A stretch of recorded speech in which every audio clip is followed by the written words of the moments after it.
you realize the life you want is exactly the life you are afraid to have. It's so interesting because you start to define what you want out of life, and it's no longer like you're no longer a cliche NPC character.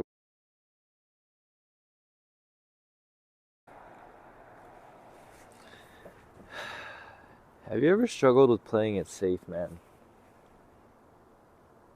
This is something we've all struggled with to varying degrees, but it's this sense of always trying to fit in with whatever everyone else is doing, right? You see people your age smoking, drinking, partying, smoking, drinking and partying, and it just feels like they ask you, why don't you stay up late? Why don't you do all that stuff, right? And it's just like that like the expectations that people hold of you, and then it makes you feel like you have to conform to that. But if you're someone who has this feeling that it's like that it's not right,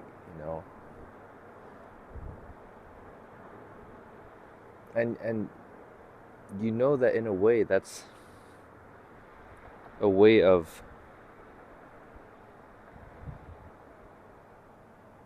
being dishonest with yourself because you're trying to put on this personality to the world when that's not who you are. It's people that can recognize this and decide that this isn't the person that they want to be because it's not them. It's this kind of attitude that I think is going to give you a life that the ordinary person can't find. And that's a life of just letting go of regret. I used to try to be safe about everything I did. It's like if I got an 86 in school, I would regret that I didn't get a 92. If I talked to some girl awkwardly in my class, I would regret that I made myself look like a fool. If I stayed silent and didn't talk to the girl, I would have regretted how I was too awkward to even open my mouth. If I asked a question in class, I would regret about how I sounded so stupid to the class. If I didn't ask a question, I would regret how I was too scared to ask a question. So I always took the safe way out. And that safe way out, I realized, was simultaneously you pay for safety with regret. And you can't separate these two. But I realized so many things, especially for a young person. You watch your peers do things, and the things that what's typical, what's expected of you at a certain age, whether that's drinking, partying, smoking, video games, and the people around you make you feel like you have to do it too. But I realized that this is in a certain sense the same thing as safety, because everyone's just trying to find an identity because they don't really know who they are. And if collectively, we can all come together and whatever, perform an activity in unison, whether that's partying, right, drinking or smoking, whatever it is, if we can come together, then we can build an identity around it. But I guess this message is for the people who deep down know that they have an individuality that's beyond trying to conform to whatever is expected of their age. And really, I think this is the ultimate courage in a way, because you are By doing this, you are taking a stand for yourself. And rather than playing it safe, you could. I always, in the past, I've agreed to do things that I didn't quite want to do, hang out with people I didn't quite want to hang out with. But I agreed because it was safe, It was socially acceptable, right? But as you question yourself more, you begin to realize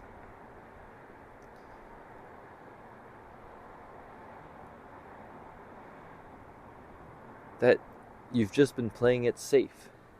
You've been settling for a mediocre life by allowing all of this mediocre situations and people, and keeping yourself stuck with that situation because you're too scared to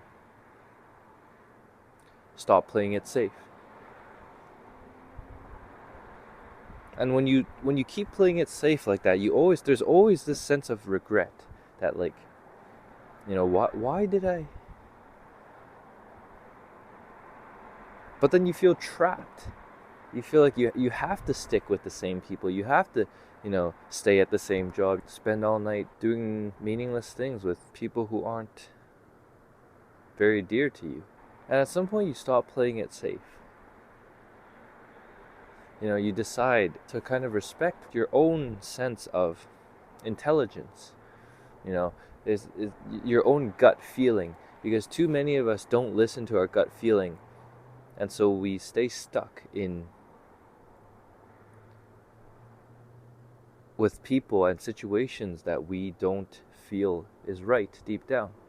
But as you step out of that frame, you realize that the only confidence that there ever is one where you express yourself however you want to express yourself, without caring whether you fit in or not. And this is the hardest thing for a lot of us, because we're so stuck trying to play it safe. But when you finally step into that kind of self-assuredness of trusting your gut feeling and living your life in a way where you're no longer betraying your own inner sense of righteousness, of what's right and what's wrong, and you begin to live in a way that's in alignment with that, then you find that you've discovered the life you always wanted. Because you're no longer out here trying to prove something to somebody, right? When you begin to live in that state, you have nothing really to prove. The only thing that you ever really had to prove was to prove that you were worthy of your own trust and respect. And most people don't respect themselves nor trust themselves, and that's why they do things that deep down don't align with them, but they do it out of fear, out of trying to please, out of trying to prove something, right? But when you're no longer trying to prove anything to anyone, then you found it, man. You found it. It's like, what do you have to prove? You just gotta be yourself, dude. Like, it's so interesting because you start to define what you want out of life, and it's no longer like you're no longer a cliche NPC character where the answers you give are so predictable. You ask people, people ask you questions like, so what do you want to do after you graduate? And it's, you could give the cliche answer, oh, I want to be a doctor, I want to be a lawyer, I want to be an entrepreneur, right?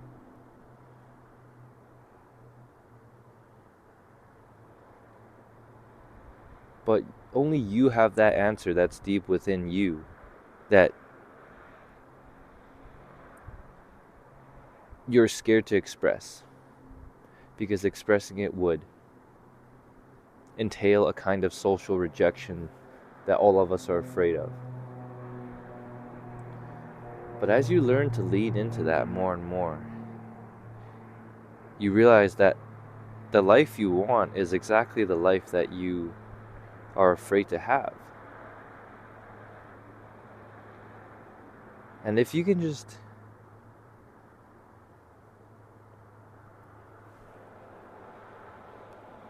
find one strength in your life, it's to start listening to your heart. Because not many people listen to their heart. They let their minds be controlled by the outer circumstances. But if you can create outer circumstances from your inner sense of gut feeling and intuition, then you already have the life that you're looking for. You just have to create it from the inside out, rather than seek it from the outside in. And I end it there. It's a random spiel, I guess. It's a decent day. Peace out.